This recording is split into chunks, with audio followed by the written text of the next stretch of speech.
La ville, ses immeubles, ses voitures, sa pollution et son béton. Sur les routes, sous nos pieds, il est partout. Une soif de béton qui date des années 70, grignotant toujours un peu plus les espaces verts. Le réchauffement climatique nous oblige pourtant à faire marche arrière.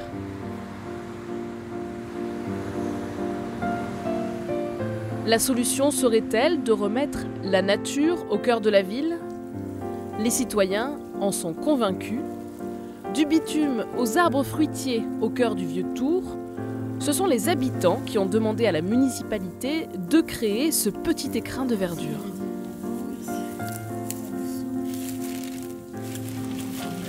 Bon bah Jen, ce sera ton poirier. Oui. Tu parraines celui-là maintenant. Je marraine ce poirier, tout à fait. Tu n'es pas d'accord pour pailler là?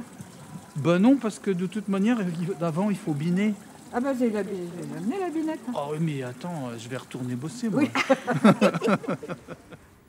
Dans ce verger urbain de 300 mètres carrés, les riverains prennent soin de pommiers, amandiers, framboisiers ou encore de plantes aromatiques. Les habitants et commerçants parrainent tous un arbre, comme Alain, qui veille sur son poirier. Cet été, il y a eu besoin d'arroser énormément les plantations, surtout les jeunes, parce que les arbres beaucoup plus implantés comme celui qui est derrière, là, ils n'ont pas besoin d'être arrosés, il y a de l'eau dans le sol quand même. Donc tous les jours, on venait voir si tous les arbres avaient besoin d'être arrosés ou pas. C'est participer un peu à la vie du quartier, hein, c'est surtout ça. Et puis c'est vrai que je trouve que ça manque vraiment la végétation en ville. Surtout que paradoxalement, on dit qu'il faut végétaliser et puis on met de la pierre et du béton partout, quoi. Enfin, c'est paradoxal. On dit un truc, on fait le contraire. Même en plein hiver, il y a toujours quelque chose à faire. C'est ton amandier. Eh ben, On a décidé de mettre un peu de paille pour le protéger. Le collectif s'est réuni pour protéger les arbres du froid avec du paillage. Ça marche pas mal, chacun essayant de transmettre ses connaissances ou n'en ayant pas en train d'acquérir des connaissances. Là, il y a des gens qui disent qu'avant ils sentaient le goudron, maintenant ils sentent la nature, donc ça plaît plutôt bien. Il y a pas mal de passages, c'est une place qui commence à être bien repérée maintenant au niveau du quartier. Il y a urgence à végétaliser. Depuis 1950, le thermomètre dans nos centres-villes ne cesse de grimper. En Centre-Val de Loire, la température a déjà augmenté de 2 degrés. La faute à des sols imperméables qui emmagasinent la chaleur. Pour éviter que nos villes ne deviennent des fours, il faut donc remettre de la nature dans l'urbain. Au nord de Tours, le conseil de quartier a sauvé une friche du béton pour y implanter une mini-forêt. 1 millier d'arbres a été planté sur cet espace d'1 hectare. Ce terrain était un terrain vague qui devait devenir soit un parking, soit un immeuble. Et en fait, l'atelier environnement du conseil de quartier de Tours-Saint-Symphorien a initié l'idée de faire une mini-forêt. Ce sont de jeunes arbres qui ont été plantés. Alors qu'il est difficile de se projeter, il faudra attendre 5 ans pour obtenir un résultat. L'intérêt de planter des petits arbres, c'est qu'en fait, ils prennent racine, ils prennent mieux racine. Et en fait, on estime qu'en plantant des petits arbres, ils pousseront beaucoup mieux et aussi vite que des arbres qui sont beaucoup plus grands. Ça amène de la fraîcheur, ça apaise aussi les gens, ça diminue le bruit en ville, alors notamment avec la circulation au niveau du rond-point. Ce qui est bien aussi, c'est que les gens se rendent compte du temps, la temporalité des arbres. Selon un récent rapport du GIEC, groupe d'experts intergouvernemental sur l'évolution du climat, impliquer les citoyens est essentiel pour une transformation écologique réussie. La ville de Tours, qui a cofinancé ce projet, l'a bien compris. Sans pédagogie, les gens, ils accrochent pas, on le sait, hein, ça fait 40 ans que les choses se disent, que les scientifiques nous disent « ah, il y a un problème, ça va être catastrophe ». Et finalement, quand on regarde, on a vachement peu changé nos habitudes. Même pire, en fait, nos émissions de carbone continuent à augmenter, on a toujours plus de voitures, on imperméabilise je ne sais plus combien d'hectares par an. en France. Donc c'est clair que si on veut changer le monde, on ne changera pas sans les gens le monde. Dans l'équipe municipale, aux côtés des adjoints aux finances et à la culture, cet élu a une nouvelle casquette, délégué à la biodiversité et à la nature en ville. Il faut qu'on dépasse le cadre utilitaire de la nature, d'être dans un parc, ouais, c'est utilitaire, pour aller vers du patrimoine. Et c'est ainsi que nous nous appelons patrimoine végétal et biodiversité. Et le patrimoine végétal, c'est ce qu'on veut conserver, c'est ce qu'on veut protéger.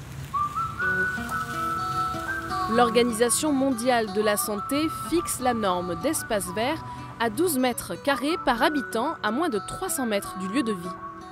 Les initiatives citoyennes ne suffiront pas à atteindre cet objectif.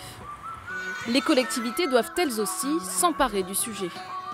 À Olivet, cela commence par les cours d'école, car parfois il faut déconstruire pour mieux construire.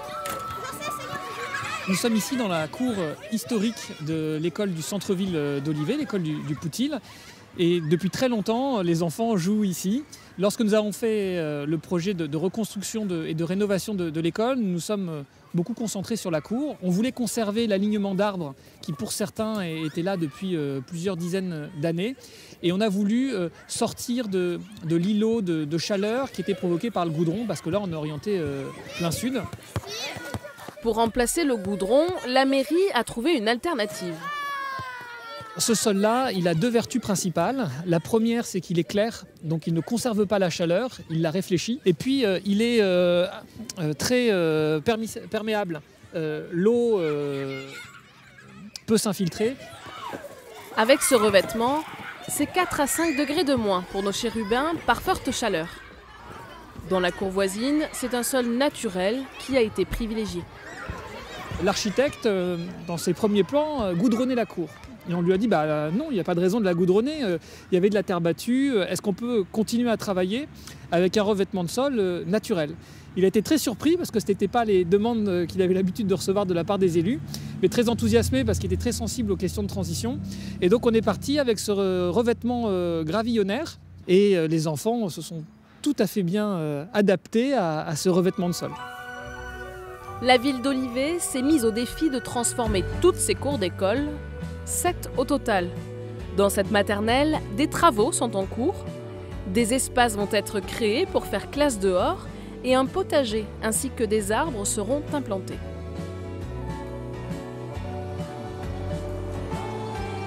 Rendre sa place à la nature, c'est parfois prendre des décisions courageuses. Imaginez tout un quartier détruit à Blois, des habitations qui disparaissent, comme par magie, ou presque.